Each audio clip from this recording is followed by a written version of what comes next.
ID কার্ডে বড় বড় ভুলের মধ্যে একটা বিশাল বড় একটা ভুল, সেটা হলো মায়ের সাথে ছেলের বয়সের পার্থক্য, মানে অল্প পার্থক্য।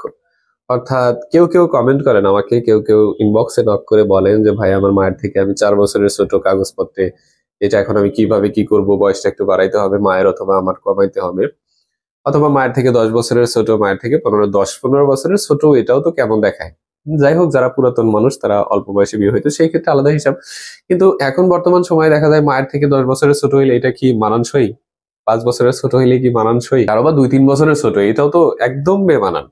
যাই হোক, এই সমস্ত কারণে অনেকেই তাদের আইডি কার্ডে বয়সটা বাড়াতে চান অথবা কমাতে চান, অথবা মায়েরটাতে একটু বাড়ায়, মানে একটা সামঞ্জস্যপূর্ণ বয়স তৈরি করতে চান মা ছেলের আইডি কার্ডে।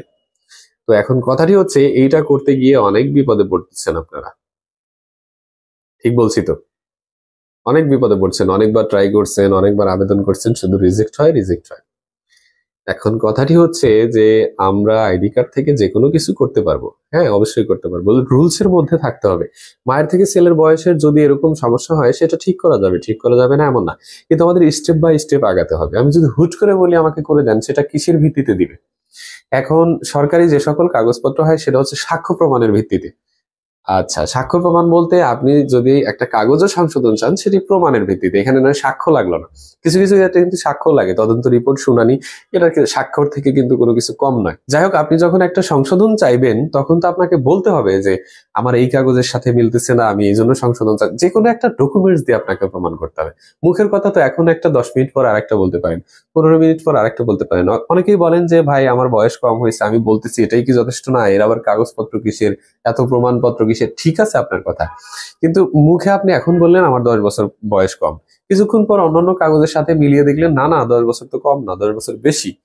10 মিনিট পরে এই কথাটা বলে ফেললেন, তখন সরকারি ভাবে কি করবে? তারা বারবার আপনাকে এইভাবে সংশোধন দিবে 10 মিনিট পর পর, বা 10 দিন 5 দিন পর পর। এজন্য ভোটার আইডি কার্ডটা একটা সিস্টেমের মধ্যে সংশোধন হয়। হ্যাঁ, মা ছেলের বয়সের এরকম হলে সংশোধন করা যাবে, করা যাবে না তা নয়, সেটার একটা প্রসেস রয়েছে। প্রসেসটা হচ্ছে আপনাকে প্রথমে জন্ম নিবন্ধন দিয়ে শুরু করতে হবে। প্রথম কাজটি হবে যে যেই সংশোধনটা আপনি আপনার ভোটার আইডি কার্ডে চান, এখন 10 বছর কমান বাড়ান, মায়ের সাথে বাড়ান কমান, যেটাই করেন, যেটাই সংশোধন করে করেন, ওই বয়সটা আগে আপনার জন্ম নিবন্ধন সনদে আনতে হবে। এখন কথাটি হচ্ছে, জন্ম নিবন্ধন সনদে আনাই তো ফ্যাক্ট, আনাই তো খুব কঠিন। এই বিষয়ে আপনি আপনার ইউনিয়ন পরিষদে গিয়ে মা ছেলে সহ কথা বলবেন। সচিব রয়েছে, ইউনিয়ন পরিষদ চেয়ারম্যান রয়েছে, কাউন্সিলর যে যাই থাকুক, অথবা সিটি কর্পোরেশন এরিয়াতে যারা থাকে, মেয়র থাকে, সেখানে গিয়ে কথা বলে এটা কিন্তু সিস্টেম করা যাবে। কিরকম সিস্টেম করা যাবে আমি বলি। এটা যারা প্রকৃতপক্ষেই বিপদে পড়ে তাদের জন্য এই সিস্টেমটা আছে। সেটা হচ্ছে যে মায়ের সাথে বয়সের যদি এমন হয়, তাহলে মায়ের বয়সটা একটু বাড়ায় নিতে পারবেন, অন্যান্য কাগজ না থাকা সত্ত্বেও, চেয়ারম্যান সুপারিশে বা সিটি কর্পোরেশন সুপারিশে বা মেয়র সুপারিশে। কিভাবে? হয়তো আপনার আগের নিবন্ধনটা ঠিক করে দিবে, ঠিক করে আবেদন করে দিবে, অথবা প্রত্যয়ন দিয়ে উপজেলা নির্বাহী কর্মকর্তার কাছে সুপারিশ করবে, আপনার নিবন্ধক চেয়ারম্যান হোক, সিটি মেয়র হোক, যেই হোক না কেন। সেটা যদি পসিবল না হয়, তাহলে একটা কাজ করতে পারেন, আপনি ডুপ্লিকেট আরেকটা নিতে পারবেন, নতুন, অর্থাৎ নতুন আরেকটা নিবন্ধন আপনি আপনার পরিষদ থেকে নিতে পারবেন। পরিষদের এই ক্ষমতা আছে, আপনাকে একটা নতুন দিবে। যদিও পসিবল ডুপ্লিকেট আসে, এরপরেও আপনাকে দিতে পারবে, এই সিস্টেম রয়েছে। যদিও সেই সিস্টেম না থাকে, আপনি প্রথমে একটু সামান্য নামটা চেঞ্জ করে নিয়ে, তাদের সহযোগিতায় নামটা চেঞ্জ করে নিয়ে পরে আবার নামটা ঠিক করে নিতে পারবেন, তাহলে পসিবল ডুপ্লিকেট আসবে না। কিন্তু এটা অ্যাপ্রুভ করার ক্ষমতা সচিব এবং ইউনিয়ন পরিষদ চেয়ারম্যান অথবা মেয়রের হাতে আছে। ওইখান থেকে প্রথমে আপনার এই কার্ডটা ইস্যু করাতে হবে, আপনার প্রবলেমটা বলে এই সিস্টেমটা আছে, আপনি বলে বুঝাইতে পারলে, সিস্টেমে কথা বলতে পারলে, আবেদন করতে পারলে করতে পারবেন। আচ্ছা, এর দ্বিতীয় স্টেপ হবে হচ্ছে আমাদের ভোটার আইডি প্রোফাইলটা জানা। প্রোফাইলের মধ্যে আমাদের শিক্ষাগত যোগ্যতা কি রয়েছে, শিক্ষাগত যোগ্যতা অনুযায়ী সনদপত্র, এই বিষয়টি নিয়ে আমি অনেকবার কথা বলেছি। যাই হোক, সাল অনুযায়ী শিক্ষাগত যোগ্যতাটি অ্যানালাইসিস করে নেবেন। যদি আপনি 2015 সাল থেকে বর্তমান সময় পর্যন্ত ভোটার হয়ে থাকেন, বা তার কিছু আগ পর্যন্ত, আপনার ওই সময় থেকে জিএসসির পর যদি উল্লেখ থাকে, সেক্ষেত্রে জিএসসি সনদ দিতে হবে। আর 2006 থেকে মোটামুটি 9 পর্যন্ত, 10 পর্যন্ত আপনি যদি জিএসসি থাকে বা 9 পর্যন্ত থাকে, ক্লাস 9 পর্যন্ত, সেই ক্ষেত্রে কোনো সার্টিফিকেট না দিলেও চলবে, আপনি অন্যান্য ডকুমেন্টস দিয়ে আবেদন করতে পারবেন। আচ্ছা, মূল ডকুমেন্টস হচ্ছে প্রথমে জন্ম সনদ, এরপর সার্টিফিকেট শিক্ষাগত যোগ্যতা অনুযায়ী। তো শিক্ষাগত যোগ্যতা না থাকে প্রোফাইলে, তাহলে দরকার পড়বে না। পরের যে কাজটি হবে, আমাদের চেয়ারম্যান পরিষদ কর্তৃক একটি প্রত্যয়নপত্রের প্রয়োজন পড়বে। প্রত্যয়নপত্রে উল্লেখ থাকবে মা ছেলের বয়সের সামঞ্জস্য না থাকায়, কোনো কারণে ভুল বশত এটা উঠে যাওয়ায় এটা সংশোধনের সুপারিশের আবেদন করা হলো, এই মর্মে একটা প্রত্যয়ন, এটা ইউনিয়ন পরিষদে বললেই হবে মা ছেলের বয়সের পার্থক্যের জন্য। এই ডকুমেন্টস গুলো নিয়ে আপনাকে কোর্ট থেকে ম্যাজিস্ট্রেট এফিডেভিট দিতে হবে। প্রয়োজনে মা ছেলে দুজনকেই যাওয়া লাগতে পারে, তবে এই দুটো ডকুমেন্টস আগে জোগাড় করবেন। এরপরে হচ্ছে আপনার মায়ের কাবিননামা লাগবে, এবং আপনি সন্তান, আপনি যদি বিবাহিত হয়ে থাকেন আপনার কাবিননামারও প্রয়োজন পড়বে। এরপরে আপনার আপনার আব্বার কাগজের প্রয়োজন পড়বে, আপনার অন্যান্য ভাই বোন থাকলে তাদের কাগজের প্রয়োজন পড়বে, আপনার সন্তান সন্ততি থাকলে তাদের কাগজের প্রয়োজন পড়বে। এরপর আপনার পিতা যদি মৃত হয়ে থাকে তাহলে আপনার ওয়ারিশিয়ান সনদের প্রয়োজন পড়বে। মোটামুটি ডকুমেন্টস এগুলোই।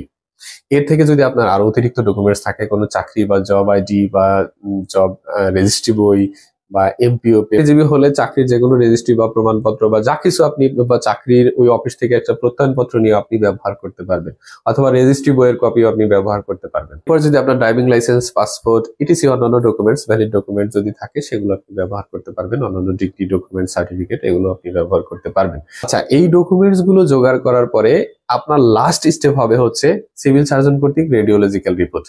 যার বয়সটি সংশোধন হবে, কমাবেন বাড়াবেন বা মায়ের সাথে সামঞ্জস্য করবেন, এর জন্য একটা রেডিওলজিক্যাল রিপোর্ট নিতে হবে।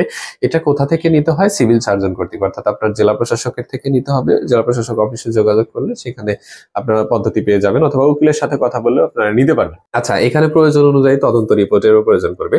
তদন্ত রিপোর্টটা রেডিওলজিক্যাল নিলে তদন্ত যদি প্রয়োজন হয়, নির্বাচন কর্মকর্তা যেখানে আবেদনটি যাবে, অর্থাৎ ক খ গ ঘ যেই ক্যাটাগরিতেই যাক, সেই ক্যাটাগরি থেকে প্রয়োজন হলে, তদন্তের প্রয়োজন হলে নির্বাচন অফিসার, পুলিশ সহ তদন্ত আপনাকে করে নিবে। আচ্ছা, এই ডকুমেন্টস গুলো সহ যদি আপনি আবেদন, এই ডকুমেন্টস গুলো জোগাড় করার পর আমাদের কাজটি হবে হচ্ছে অনলাইন আবেদন করা। কিভাবে অনলাইন আবেদন করতে হয় সে ভিডিও আমি আমার চ্যানেল দিয়ে রেখেছি, ডেসক্রিপশন বক্সে লিঙ্ক দেওয়া থাকবে, সেখান থেকে দেখে আপনারা আবেদনটি করে নেবেন। আবেদন করে নেওয়ার পরে যে কাজটি করতে হবে, আমাদের কিছুদিন অপেক্ষা করতে হবে।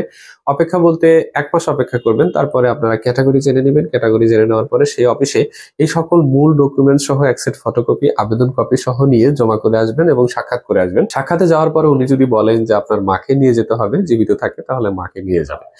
আচ্ছা, তারপরে দেখবেন যে খুব কম সময়ে সাক্ষাতের পর, আসলে এগুলো বেশিরভাগ সময় সাক্ষাতে যেতে হয়, কারণ এগুলো হোল্ড করা থাকে।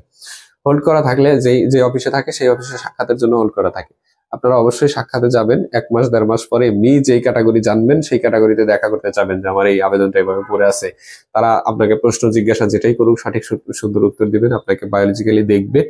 আপনার আম্মার সাথে যদি নেওয়া সম্ভব হয় তাকেও নিয়ে যাবেন, দেখবে, দেখে নির্বাচন কর্মকর্তা কোনো প্রশ্ন করলে করবে। তারপরে আপনাকে উপযুক্ত মনে হলে ডকুমেন্টস এর ভিত্তিতে আপনাকে সংশোধন অনুমোদনটি দিয়ে দিবে। তবে আমি যে পদ্ধতিটি বলেছি, এই পদ্ধতিতে যদি আপনি আবেদন করেন, আপনার মায়ের সাথে আপনার যদি বয়সের অসামঞ্জস্য থাকে, আপনি যে কয় বছরের পরিবর্তন, সংশোধন বা কমিয়ে বাড়িয়ে ঠিক করে নিতে চাচ্ছেন, এটা কিন্তু পসিবল। এরপরেও যদি কোনো কিছু জানতে বুঝতে সমস্যা হয়ে থাকে, অবশ্যই কমেন্ট বক্স খোলা রয়েছে। কমেন্ট বক্সে কমেন্ট করে জানিয়ে দেবেন, আমি যথাসাধ্য রিপ্লাই করে সমাধান দেওয়ার চেষ্টা করবো ইনশাল্লাহ। আজকের ভিডিও পর্যন্তই, এখানেই বিদায় নিচ্ছি। আল্লাহ হাফিজ।